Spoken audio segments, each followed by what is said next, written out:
Okay, so in this video, we're going to continue to learn to be Miss Sally SOP. Yeah, that's kind of a nickname that we begin to use and you'll begin to hear us say.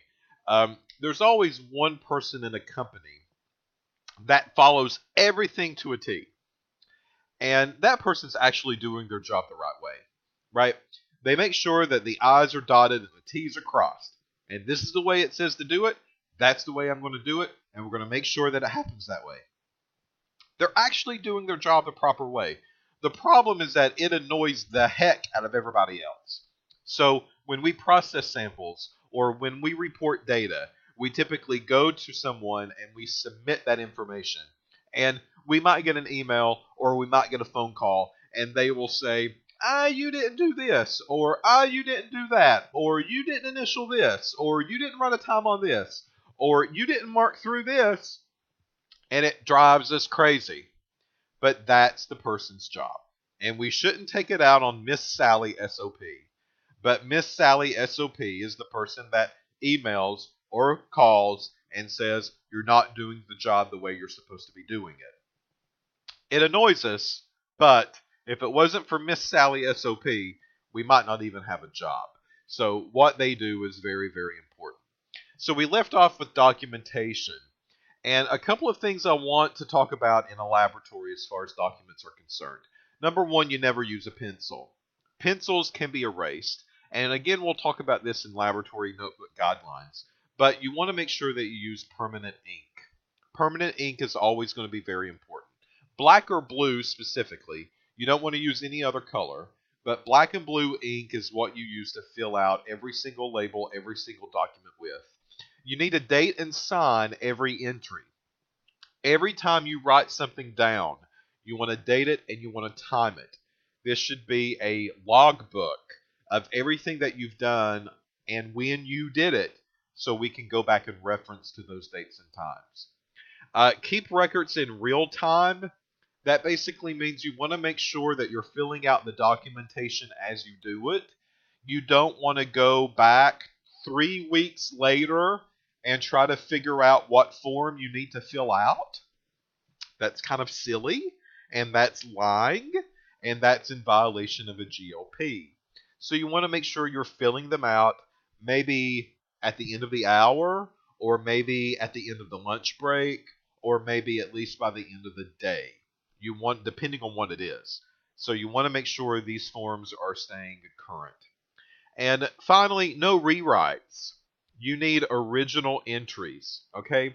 So basically what that means is that you should not be writing things down on a scrap sheet of paper and then rewriting that into a document or into a logbook. It should go directly into the document or it should go directly into a logbook. You should not be transferring information from one sheet of paper to another because mistakes can happen.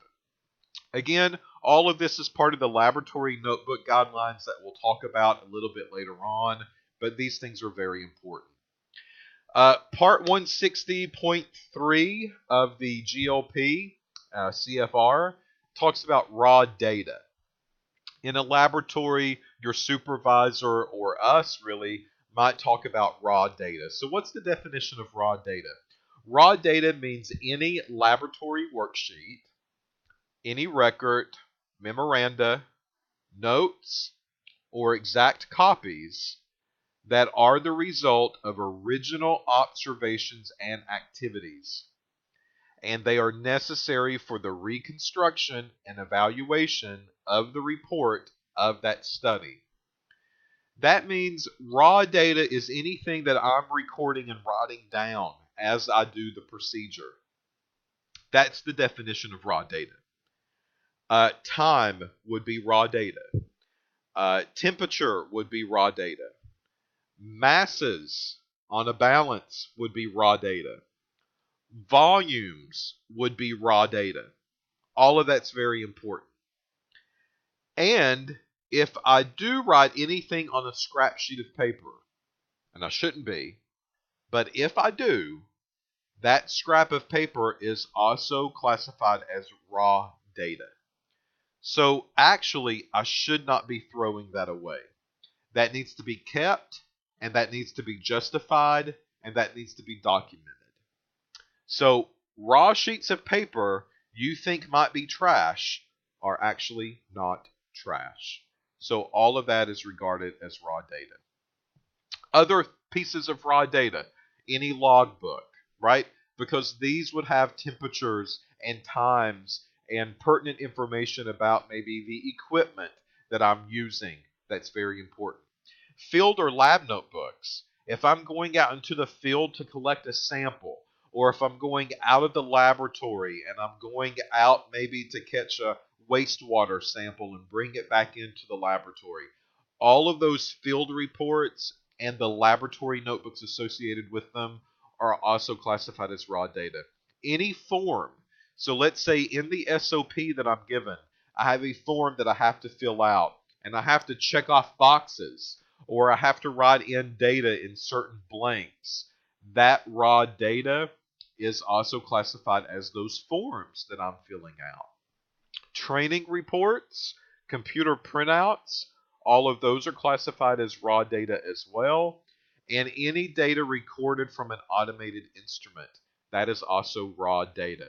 So if I go over and I run a sample, and let's say that sample that I'm running prints off on a computer sheet of paper, and that's the data that I'm going to take and write into the lab, that report itself will be classified as raw data, and I have to make sure that I keep that raw data on file. I never want to throw it away because, again, if I do not have proof, it did not get done. So the question is that there's a lot of GLPs that are out there. There's a lot of things that they require me to do. And I've mentioned this previously, maybe quickly, but now the full-blown statement. You do not have to remember all of these rules and regulations when you're in a laboratory. If the QA and the QC department has done their job well, and if the laboratory facility as a whole has done their job the right way, all of these things will be embedded in the standard operating procedure that's given to you.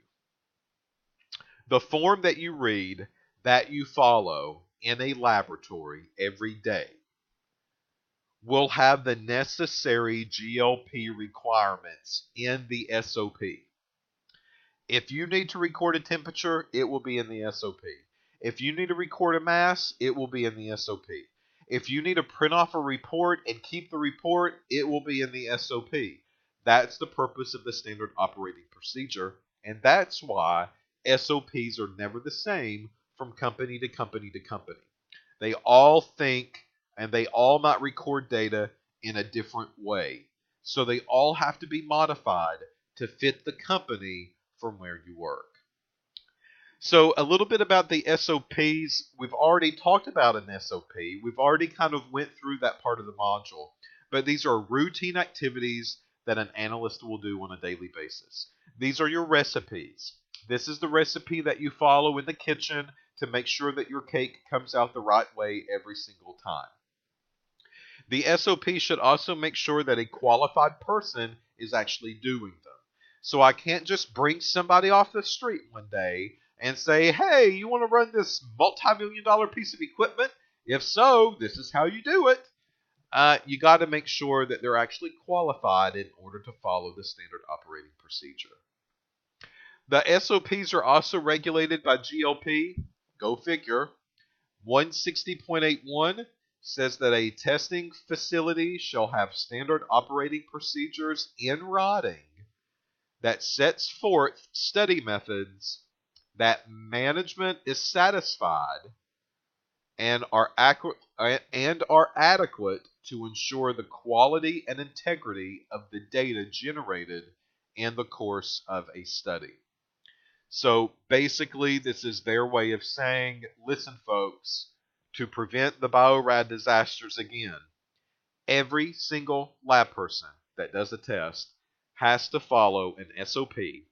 You have to write the SOP, and you have to give it to your analyst and make sure that they understand what to do and how to do it. So SOPs are basically one of the most important documents in a laboratory. It's also one of the documents that do get heavily audited when auditors will come in and take a look at what's going on in a lab. Are these people following the SOP as it is written? Are they making deviations? If so, you violate the SOP and you violate the data. So a couple of kind of guidelines when SOP is concerned as far as the GLP rules go. The SOP should accurately reflect how the task is performed. They want to make sure that they're useful. So are people actually using them or not? They also should make sure that they're scientifically sound. Does it make sense chemistry-wise or laboratory-wise of what these people are doing? And they need to be updated. So you need to go through the SOP to see if there's any better ways of doing things eventually. And if there is a better way of doing it, then that change needs to be performed and made, and the SOP needs to be updated. Sometimes SOPs are updated every couple of weeks. Other times, though, SOPs will go years and years without getting updated. That really just depends on the nature of the test that the analyst is performing. Writing guidelines, if you're required to write paragraphs or if you're required to write sentences as part of the GLP requirements and as part as the documentation part goes, you want to not use restrictive language in an SOP especially. So for instance, you don't want to say exactly 1 minute. But something that might be better to say will be vortex until you see it homogenized, meaning the same from top to bottom. Time limits are important sometimes, but very often if someone says exactly for 1 minute and they stop it at exactly 1 minute, well, that might not allow the reaction or the sample to go to completion. So that's very what we would call restrictive. So, in other words, don't give them concrete information sometimes. Sometimes it's better to leave it open ended and allow you to make the decision on when you think it's ready. So, for instance, put your test tube in the centrifuge and spin it down for 5 minutes. Or put your test tube in a centrifuge and spin it down until you see a precipitate. That might be a little bit better sometimes in a laboratory. And then finally, don't add unnecessary steps in an SOP, such as look at the manual if you don't know how to work the machine. These are certain things that is assumed, and it kind of cruddies up the SOP, and it makes it a little harder to follow. So you don't really want that to happen when you read an SOP or when you write an SOP. So avoid confusion by all means, right? You want these things to be very simple to read. You want them to be very simple to follow, and your documentation should be the same. It should be very simple to read. It should be very simple to follow. You should not be writing term papers in a laboratory notebook. It should just be the highlights, and it should be a very quick gauge or judge on what's going on and what are you doing and why are you doing it, right? You also want to make sure that you really pay attention to the words because they can mean something completely different. So a 1 in 4 dilution is different than a 1-to-4 dilution. These are certain things that we'll talk about a little bit later on in the program, and maybe even in this course as well.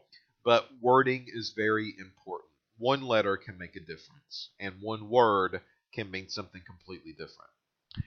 Now, what if you don't have to comply with GLP, right? We've said that sometimes laboratories are out there and they do not have to follow GLP guidelines. Well, what about these labs? What are they encouraged to do? That's what we'll talk about in the next video. So come back and pick up and help me finish this module on out.